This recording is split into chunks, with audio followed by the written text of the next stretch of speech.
성경에 달랑 한 장이라는 말을 사용하니 약간 경망스러운 느낌도 들기도 하지만 한 장이라는 의미를 강조하다 보니 이해해 주시기 바랍니다. 그리고 이 성경은 바울이 옥중에서 쓴 편지라 하여 옥중서신이라 말하는데 에베소, 빌립보, 골로새서 등 세 권과 함께 바울이 갇힌 중에서 이렇게 기록한 그런 편지들이죠. 그래서 시작하는 오늘 1절에 어떻게 시작합니까? 그리스도 예수를 위하여 갇힌 자 된 이렇게 표현을 하고 있죠. 같은 옥중 서신이라도 에베소, 빌립보, 골로새서 성경을 보면 시작하는 1장의 서두에 갇힌 자라는 표현이 기록되어 있지 않습니다. 그런데 같은 옥중 서신이라도 이 유독 빌레몬스에는 갇혀 있음을 자신이 갇혀 있음을 밝히고 있는 것은 분명히 어떤 이유가 있는 것입니다. 빌레몬스는 골로새에 살고 있는 빌레몬에게 편지를 보내는 내용이죠. 도망간 노예 바로 오네시모를 영접해 줄 것과 이제부터는 사랑하는 형제로 대해 줄 것을 부탁하는 그런 내용의 편지입니다. 바울이 옥중에서 에베소서와 빌립보서, 골로새서를 기록했는데 다른 세 권은 교회들에게 보내는 편지인데 빌레몬서는 유일하게 개인에게 보내는 편지라는 거죠. 또 여기에는 이유가 있는 겁니다. 옥중의 바울이 빌레몬을 칭찬하고 오네시모와의 화해를 권고하기 위해서 기록한 성경이기 때문이죠. 더더욱 큰 이유는 바로 오늘 10절 말씀에서 해답이 나오는 겁니다. 10절 말씀 같이 읽어봅니다. 갇힌 중에서 낳은 아들 오네시모를 위하여 내게 간구하노라. 자, 갇힌 중에서 낳은 오네시모. 이 오네시모라는 이 이름의 뜻은 유익한. 오늘 우리 찬송 부를 때 유익함이라 그렇게 했는데 그죠? 갇힌 자 중에서 낳은 이 아들 오네시모가 네게 유익하다. 그러니까 유익한이라는 뜻인데 사실 그러나 이 오네시모는 바울을 만나기 전에는 유익한이라고 하는 그 이름의 뜻과는 아무 상관이 없는 인생이었습니다. 빌레몬의 종인데 주인의 재물을 훔치고 로마로 도망갔다가 바울을 만나 전도받고 회심한 사람이죠. 그래서 과거의 이 오네시모의 삶은 유익이라고 하는 것과는 무관한 삶이었죠. 유익한이 아니라 도리어 무익한 그런 인생이었다는 겁니다. 이 무익한 사람 오네시모를 바울이 갇힌 중에 낳은 아들이라는 이 극한 표현이라고 해야 되나 애틋한 표현이라고 해야 될까요? 그 갇힌 중에서 얻은 바로 전도의 열매였기 때문이죠. 누구보다도 마음이 많이 쓰이는 것은요. 우리가 신앙생활하면서 참 마음이 많이 쓰이는 사람이 내가 전도해서 이렇게 교회 나온 사람은 정말 마음이 많이 쓰이는 거 아닙니까? 자, 그리고 전도를 받은 이 오네시모를 위해서 바울은 빌레몬에게 간곡히 부탁하기 위해서 이 짧은 한 장의 성경에서 갇힌이라고 하는 제가 성경 읽을 때 오늘 몇 번 나오는가 보시라고 했죠.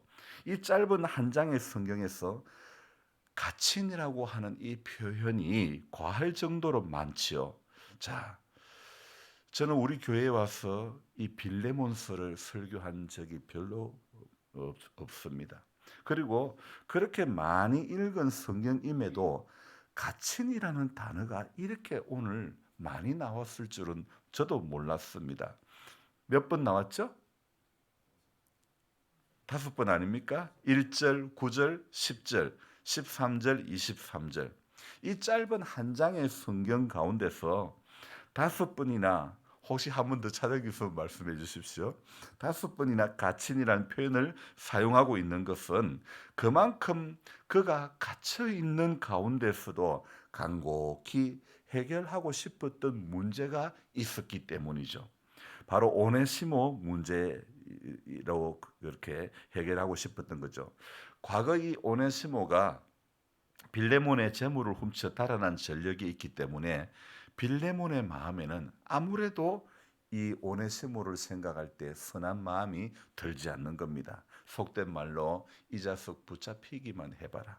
내 가만히 안 두겠다. 이런 감정이 빌레몬 안에는 남아 있었을 것입니다. 당시 종의 신분은요, 인권 대접을 받을 수 없었던 그런 사람들이죠. 주인의 재물을 훔친 종에 대해서는요, 주인이 마음대로 처벌해도 되는 그런 것으로 알고 있는데요. 그대로 만나게 되면 아마도 빌레몬은 너희 자식 잘 만났다, 바로 응징을 할 수도 있지 않겠습니까? 그러므로 바울은요, 빌레몬에게 보내는 이 편지 가운데서 갇힌이라는 말을 아주 많이 표현하고 있는데요. 이 바울의 갇힘이 바울에게는 부자연스러운 몸이지만은 그러나 복음을 전하고 사람을 살리는 데는요, 갇힘도 아무런 문제가 되지 않는다는 것입니다. 도리어 지금 빌레몬에게 보내는 오네시모를 위한 이 편지는요, 갇혀 있다는 이것이 유익이 되는, 바울이 빌레몬에게 어필하기에 더 좋은 그런 상황이 되는 거죠.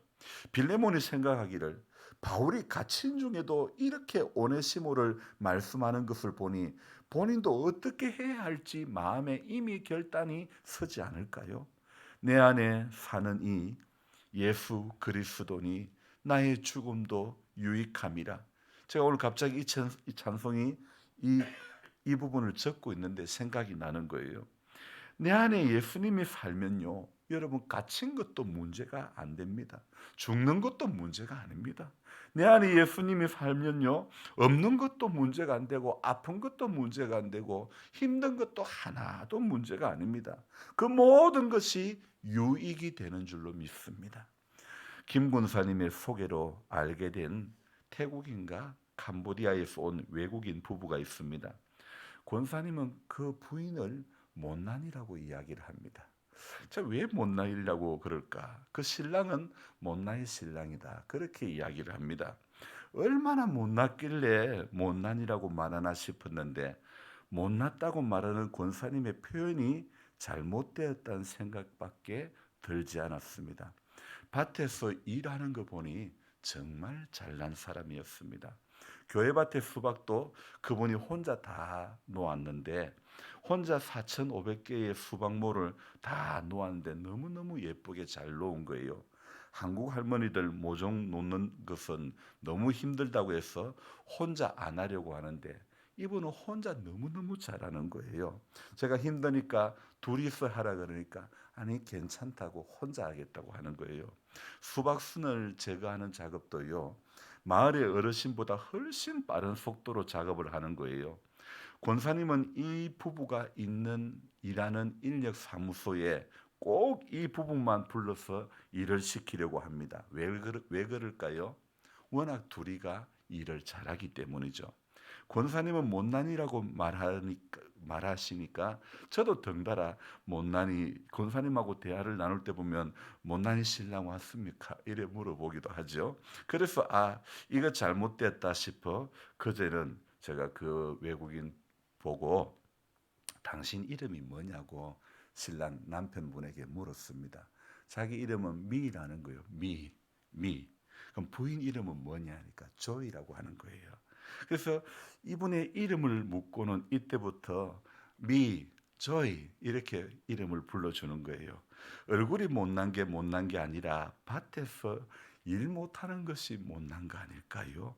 미스 코리아처럼 잘생긴 사람이 밭에 필요한 것이 아니고, 길쭉하고 날씬한 사람이 필요한 것이 아니고, 밭에서는 일 잘하는 사람이 필요한 줄 믿습니다.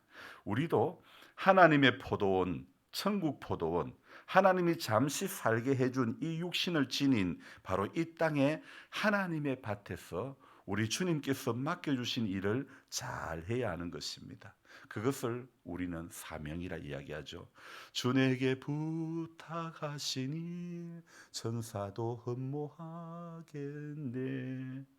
주에게 부탁하신 일을 잘 하려고 오늘도 새벽에 기도하러 오는 거죠. 여러분, 미와 조이 부부는 왜 일을 잘할까요? 한국에 온 시간이 오래되어서 한국에서 일을 한 경험이 많아서 일을 잘하는 것도 있지만, 이들에게는요 꿈이 있습니다. 일은 힘들어도 열심히 할 수밖에 없는 꿈이 있습니다. 예전에 우리 아버지 세대, 삼촌 세대의 분들이 사우디에 돈 벌러 가고 원양어선을 타러 가신 분들이 참 많았는데요. 그 힘든 여건 가운데서도, 그 사우디의 커트운 가운데서도 일을 할 수 있었던 것은 우리 아버지 세대, 삼촌 세대에 그분들이 꿈이 있었기 때문인 줄로 믿습니다.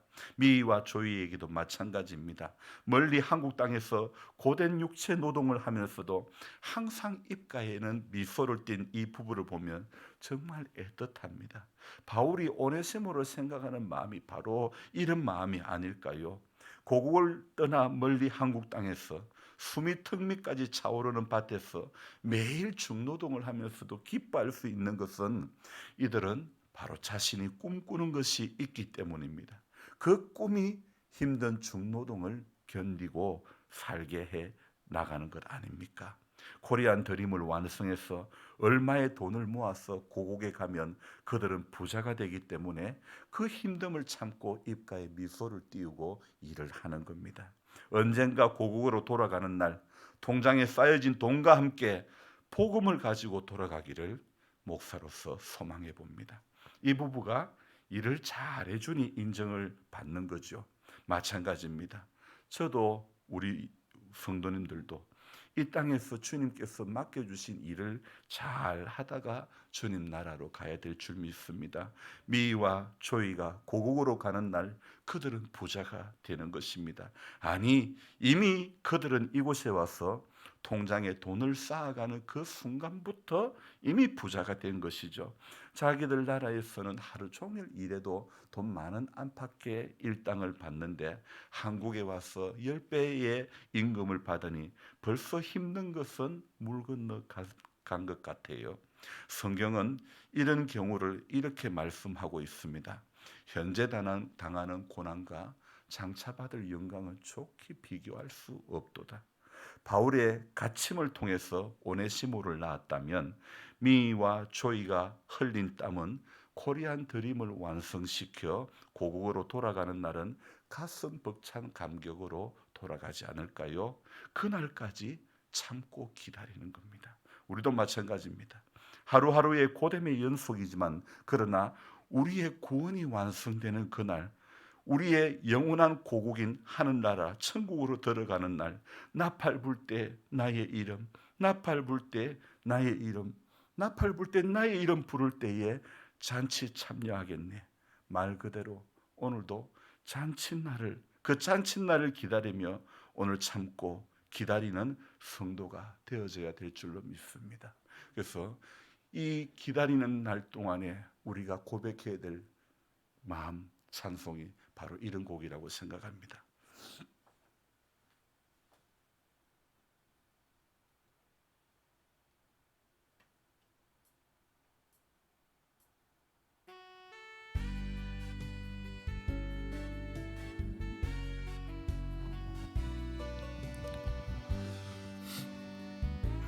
이 찬송 부르고 기도하겠습니다. 오직 주의 사랑에 매여 내 영 기뻐 노래합니다. 내 영 기뻐 노래합니다. 전도사님 불 꺼주세요. 이 소망의 언덕 기쁨의 땅에서 주께 사랑드립니다.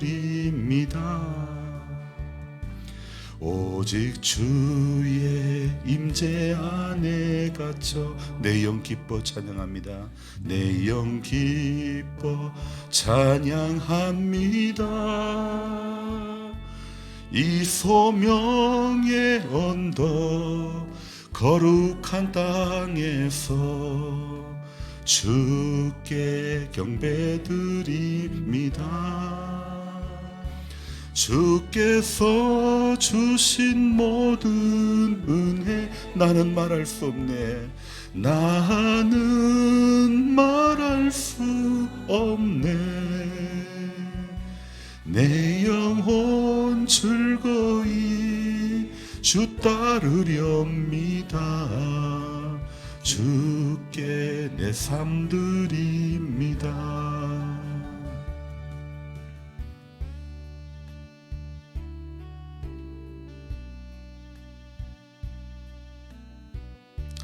오늘도 우리가 주의 임재 가운데 들어가기를 소망합니다.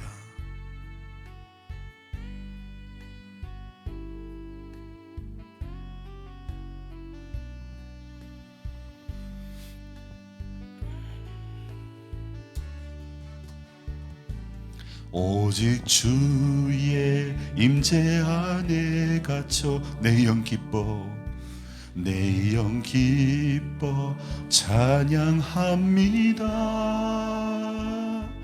이 소명의 언덕 거룩한 땅에서 주께 경배드립니다. 주께서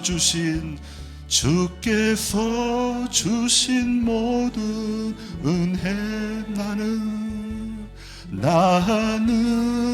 말할 수 없네. 내 영혼 즐거이 주 따르렵니다. 주께 내 삶 드립니다. 주께서 주신 모든 은혜 나는 말할 수 없네. 내 영혼 즐거이 주 따르렵니다. 주께 내 삶 드립니다. 우리 같이 기도하겠습니다. 주여 삼창하고 기도합니다. 주여 주여 주여. 하나님 아버지, 우리의 새벽을 깨워주시고 우리에게 이 땅에 사는 동안에 주님 나라를 사모할 수 있고 바라볼 수 있게 하시고 꿈을 꾸게 하시니 감사를 드립니다. 하나님 아버지, 이 땅에서 비록 힘들고 어려움이 있지만은 주님, 우리에게는 하나님을 향한 꿈이 있습니다. 하늘나라의 꿈이 있습니다. 그래서 주님, 힘들어도 이길 수 있고 아파도